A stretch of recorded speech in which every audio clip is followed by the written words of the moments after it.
ഉല്ലാസ് ബാബു കൂടി നമുക്കൊപ്പം ചേരുകയാണ്, ബി.ജെ.പി. പ്രതിനിധി. ശ്രീ ഉല്ലാസ് ബാബു, ഇതുമായി ബന്ധപ്പെട്ട് മിനിസ്റ്റർ എ.പി. അനിൽകുമാറിനോട് ചോദിക്കുമ്പോൾ നിർദ്ദേശങ്ങൾ വരുന്നത് കേന്ദ്രത്തിൽ നിന്നാണ്, അതനുസരിച്ചാണ് പ്രവർത്തിച്ചത് എന്ന് പറയുന്നു. കളർ കോഡ് നൽകുന്നത് കേന്ദ്രമാണ് എന്ന് പറയുന്നു. അപ്പോൾ കഴിഞ്ഞ പ്രളയത്തിന്റെ സമയത്തും വന്നിട്ടുള്ള ആശയക്കുഴപ്പങ്ങൾ അത് കേന്ദ്രത്തിൽ നിന്ന് ലഭിച്ച അറിയിപ്പുമായി ബന്ധപ്പെടുത്തിയായിരുന്നു നമ്മൾ മനസ്സിലാക്കിയിരുന്നത്. അതേ തെറ്റ് ഇവിടെയും ആവർത്തിക്കപ്പെടുകയാണ്. അപ്പോൾ വീഴ്ച എവിടെ സംഭവിക്കുന്നു എന്നൊരു ചോദ്യമുണ്ട്. അത് കേന്ദ്രത്തിൽ നിന്നുള്ള അറിയിപ്പിൽ വന്നിട്ടുള്ള പാളിച്ചയാണോ? എന്റെ രേണുക, നമുക്ക് രാഷ്ട്രീയം കളിക്കാം. ആ രാഷ്ട്രീയം കളിക്കുന്നതിൽ അതിനൊക്കെ ഒരു അന്തസ്സുണ്ട്. ഇത് വെറുതെ ഇപ്പൊ രേണുകയുടെ ചർച്ച തന്നെ നടക്കുമ്പോൾ നമ്മൾ സ്വാഭാവികമായിട്ട് ഞാൻ രേണുകൊക്കെ മനുഷ്യരാണല്ലോ, നമുക്കിത് അവരൊക്കെ പറയുന്ന മറുപടി നോക്കും. ഇതിൽ യാഥാർത്ഥ്യങ്ങളുണ്ട്. BJP-യും കോൺഗ്രസും CPM ഒന്നും ഇല്ല ഇതിനകത്ത്. നല്ല മറ്റേ ഉരുള് പൊട്ടുക, വെള്ളം പൊന്തുക എന്ന് പറയപ്പെടുമ്പോൾ സ്വാഭാവികമായിട്ട് ജനങ്ങൾക്കാണ് പ്രയാസം ഉണ്ടാകുന്നത്. സ്വാഭാവികമായിട്ട് കാലാവസ്ഥ പ്രയാസങ്ങളുണ്ട്. കാലവർഷം വരുന്നതിന് മുൻപ് ആ പ്രശ്നങ്ങൾ ഉണ്ടാകാതിരിക്കാനുള്ള എല്ലാ തയ്യാറെടുപ്പുകളും അതാത് സർക്കാരുകളും ആ സർക്കാരുകളുടെ കീഴിൽ പ്രവർത്തിക്കുന്ന കളക്ടർമാരുടെ നേതൃത്വത്തിലുള്ള മറ്റ് സംഘങ്ങളും ചെയ്യേണ്ടത് ഉത്തരവാദിത്വമാണ്. 2018 കേരളം കണ്ടിട്ടുള്ള വലിയൊരു ദുരന്തമാണ്. ആ ദുരന്തം നമുക്ക് തന്നൊരു പാഠമുണ്ട്. ആ പാഠത്തിന്റെ അടിസ്ഥാനത്തിൽ 2019 ഈ പ്രയാസം ഉണ്ടായി. അതിനുശേഷം നിരവധി വിഷയങ്ങൾ ഉണ്ടായിട്ടുണ്ട്. അപ്പൊ സ്വാഭാവികമായിട്ട് ഈ കാലവർഷം എന്ന് പറയപ്പെടുന്നത് ഇന്ന് കേരളം നോക്കിക്കാണുന്ന ഏറ്റവും വലിയ ഭയപ്പാടുകൂടി നോക്കിക്കാണുന്ന ഒരു സാഹചര്യമാണ്. അപ്പൊ ഈ സാഹചര്യത്തെ പരിപൂർണമായിട്ട് വിലയിരുത്തി അതിനു വേണ്ടുന്ന തയ്യാറെടുപ്പുകൾ എടുത്ത് ഇമ്മീഡിയറ്റ് ഷിഫ്റ്റിന്റെ ആവശ്യമുള്ള സാഹചര്യത്തിൽ ഇമ്മീഡിയറ്റ് ഷിഫ്റ്റ് ചെയ്ത് അവർക്ക് വേണ്ടുന്ന സാഹചര്യങ്ങൾ ഒരുക്കി കൊടുക്കുക എന്ന് പറയപ്പെടുന്ന ഒരു പക്വമായിട്ടുള്ള ഒരു സർക്കാർ സംവിധാനത്തിന്റെ ഭാഗമായി വരേണ്ടതാണ്. അതിൽ കോൺഗ്രസും CPM-ഉം BJP-യും ഒന്നും ഇല്ല രേണുക. കാരണം അത് മനുഷ്യർക്ക് വേണ്ടി സ്വാഭാവികമായിട്ട് ഒരു ഭരണകർത്താവ് ചെയ്യേണ്ട ഉത്തരവാദിത്തമാണ്.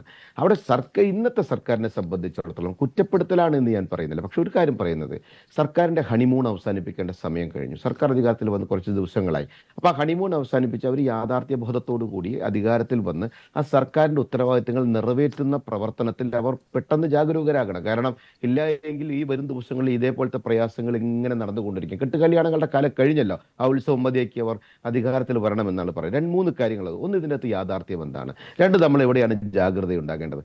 3, നമ്മൾ എന്താണ് ഇതിനകത്ത് പരിഹാരം ഉണ്ടാക്കേണ്ടത്? 4, ഇതിന്റെ രാഷ്ട്രീയം എന്താണെന്നുള്ളത്. രാഷ്ട്രീയം എന്തായാലും ഇപ്പൊ പറഞ്ഞ് കളിക്കാനുള്ളൂ. രാജു അബ്രഹാം ഒക്കെ പറയുന്നത് ബാലിശമായിട്ടുള്ള നിലപാടുകളാണ്. ഞാൻ കോൺഗ്രസിന്റെ വക്താവൊന്നുമല്ല. പക്ഷെ ഒരു റാന്നി MLA രാജു അബ്രഹാം പറഞ്ഞ കാര്യം, അദ്ദേഹം പറയുന്ന ജനകീയ വിഷയം അത് 100% അഡ്രസ് ചെയ്യപ്പെടേണ്ടതാണ്. രണ്ടാമത്തെ ഒരു കാര്യം, അദ്ദേഹം നഷ്ടപരിഹാരത്തെ കുറിച്ചാണ് പറയുന്നത്. ഞാൻ ചോദിക്കുന്നത്, ഇപ്പോ IMD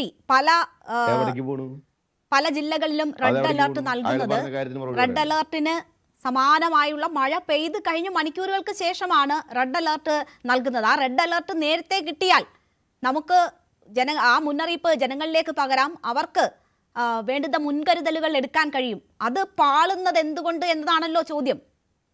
എവിടെയും പാളിയിട്ടില്ല. രേണുകയ്ക്ക് ആരെ പറഞ്ഞ പാളിയെന്ന്? എന്റെ രേണുക രാജു എബ്രഹാം പറഞ്ഞ ആ കാര്യം മാത്രം താങ്കൾ കേട്ടില്ലേ? അല്ല, ഞാനൊരു ഒന്നുകിൽ രേണുക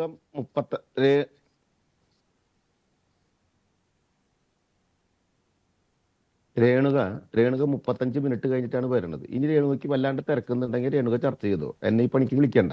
അല്ലെങ്കിൽ പറഞ്ഞ കാര്യങ്ങൾ കേൾക്കുക. അല്ലാണ്ട് മറ്റേ ചർച്ചയുടെ ഉള്ളിൽ ഒരു പൊട്ടിത്തെറി കാണിക്കാൻ വേണ്ടിയിട്ട് എൻ്റെ അടുത്ത് സംസാരിക്കാൻ.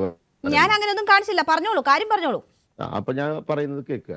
2 കാര്യങ്ങളുള്ളൂ. രാജു അബ്രഹാം പറഞ്ഞ എല്ലാ കാര്യത്തിനും മറുപടി പറയാം. രാജു അബ്രഹാം നഷ്ടപരിഹാര തുക കൊടുക്കുന്ന വിഷയത്തെ കുറിച്ച് പറഞ്ഞു. അത് പ്രായോഗികമല്ലെന്ന്. അത് CPM ആയാലും കോൺഗ്രസ് ആയാലും BJP ആയാലും പ്രായോഗികമല്ല.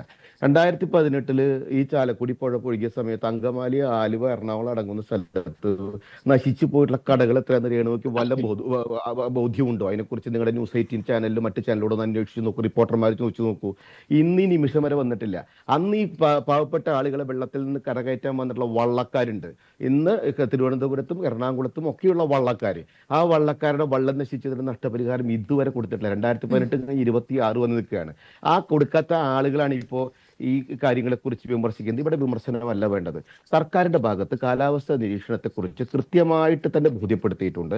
അതാത് സർക്കാരുകൾ, ആ ഡിപ്പാർട്ട്മെന്റുകൾ അത് കൈമാറുന്നുമുണ്ട്.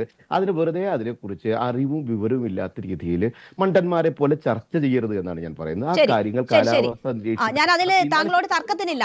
ഡോക്ടർ അജിൽ കോട്ടയിൽ, ഇതിലിപ്പോൾ മന്ത്രി പറയുന്നത് നമുക്ക് ഇവര് ഈ അറിയിപ്പുകൾ ആളെക്കട്ടിയെ പറ്റി അറിയിപ്പുകൾ കിട്ടുന്നതനുസരിച്ചാണ് കൈമാറുന്നത്. കേരളത്തിന് അല്ല അതിന്റെ ഉത്തരവാദിത്തം, സംസ്ഥാനത്തിനല്ല എന്ന് പറയുന്നു. IMDയിൽ നിന്ന് ലഭിക്കുന്ന വിവരങ്ങൾ അനുസരിച്ചാണ്, ഉച്ചയ്ക്കുള്ള വിവരങ്ങളാണ് ഏറ്റവും ആധികാരികമെന്ന് പറയുന്നു. ഇതിൽ സംസ്ഥാനത്തിന് എന്ത് ചെയ്യാൻ പറ്റും? കൂടുതൽ കൃത്യതയുള്ള വിവരങ്ങൾ, അതിന് കൂടുതൽ വലിയ സംവിധാനങ്ങൾ ഇനിയും ആവശ്യമാണോ? നമ്മൾ ഓഖി ഉണ്ടായ കാലത്ത് ഇതിനെക്കുറിച്ച് സംസാരിച്ചു. പിന്നീടുണ്ടായ പ്രളയ സമയത്ത് എങ്ങനെയാണ് കൃത്യമായ അറിയിപ്പുകൾ നൽകാൻ പറ്റുക, അതിനുള്ള സാഹചര്യങ്ങൾ എന്ന് സംസാരിച്ചു. ഇപ്പോൾ അതിൻ്റെ ആവർത്തനം ഉണ്ടാവുകയാണ്. കാലാവസ്ഥയിൽ വലിയ മാറ്റങ്ങൾ വരുന്നുണ്ട്. കുറച്ച് സമയത്ത് പെയ്യുന്ന അധിക മഴ കേരളത്തിന് വലിയ ഭീഷണിയായി മാറുന്നു. അപ്പോൾ നമ്മൾ എങ്ങനെ കരുതണം? എന്ത് സംവിധാനത്തെ ആശ്രയിക്കണം ഈ അറിയിപ്പുകൾ കൃത്യമാകണമെങ്കിൽ?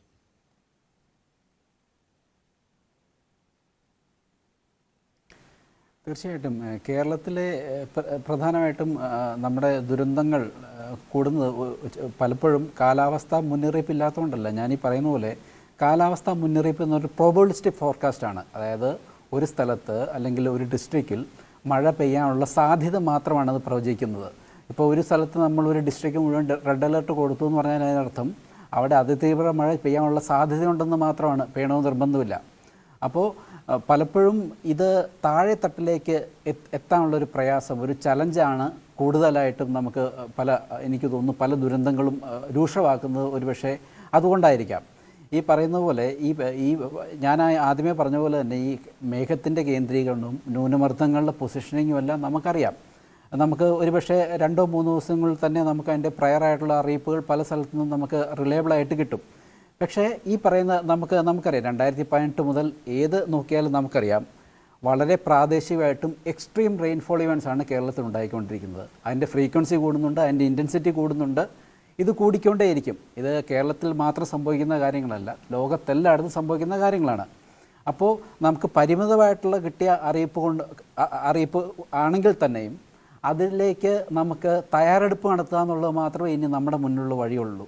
നമുക്ക് ഡോക്ടർ അജിൽ, ഞാനൊന്ന് ഇടപെട്ടൊന്ന് ചോദിച്ചോട്ടെ. 2024 ഈ വയനാട് ദുരന്ത സമയത്തും അവിടെ ഓറഞ്ച് അലേർട്ടായിരുന്നു. അപ്പോൾ നമ്മൾ സമാനമായ സാഹചര്യങ്ങൾ ചർച്ച ചെയ്തതാണ്.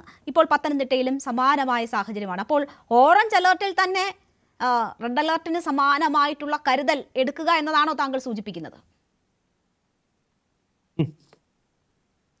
തീർച്ചയായിട്ടും നമുക്കത് ചെയ്യാൻ പറ്റുള്ളൂ. ഞാൻ ഈ പറയുന്ന പോലെ ഈ റീജിയണൽ സ്കെയിലുള്ള എക്സ്ട്രീംസ് ഒരു കാരണവശാലും നമുക്ക് ഒരു ദിവസം മുമ്പ് പ്രെഡിക്റ്റ് ചെയ്യാൻ സാധിക്കില്ല. അത് നമുക്ക് മാക്സിമം സാധിക്കാൻ പറ്റുമെങ്കിൽ പോലും അത് നമുക്ക് കിട്ടുന്ന സമയം എന്ന് പറയുന്നത് 3-4 മണിക്കൂറിന് മുമ്പായിരിക്കും. അതൊരു പക്ഷേ 3-4 മണിക്കൂർ മുമ്പ് ഒരു പക്ഷേ അറിയിപ്പ് കിട്ടിക്കഴിഞ്ഞാൽ അത് അർദ്ധരാത്രിയിലാണെങ്കിൽ അതെങ്ങനെ പലപ്പോഴും ദുരന്ത നിവാരണത്തിനും ജനങ്ങളുടെ റീലൊക്കേഷനും എല്ലാം ഉള്ള സമയം പക്ഷേ അത് പര്യാപ്തമായിരിക്കില്ല. അപ്പോൾ ഇങ്ങനെയുള്ള കാര്യങ്ങൾ, അപ്പോൾ ഈ താങ്കൾ പറഞ്ഞ പോലെ തന്നെ ഈ പറയുന്ന പോലെ നമുക്ക് ഒരു ഓറഞ്ച് അലേർട്ടും, അതായത് അതിതീവ്ര മഴ ഏതെങ്കിലും പ്രദേശത്ത് അല്ലെങ്കിൽ കേരളത്തിൽ ഏതെങ്കിലും സെൻട്രൽ കേരള ആയിരിക്കാം, സൗത്ത് ആയിരിക്കാം, നോർത്ത് ആയിരിക്കാം, ഒരു സാധ്യത കിട്ടിക്കഴിഞ്ഞാൽ അതിന് വേണ്ടിയിട്ടുള്ള തയ്യാറെടുപ്പ് എടുക്കാമെന്ന് മാത്രമേ നമുക്ക് പറയാൻ പറ്റുള്ളൂ. ഇപ്പം നമുക്ക് ഇതൊരു പുതിയ എക്സ്പീരിയൻസ് അല്ലല്ലോ. നമുക്ക് 2018 മുതൽ തന്നെ. കൂടുതൽ വാർത്തകൾക്ക് News 18 Keralam YouTube channel subscribe ചെയ്യുക.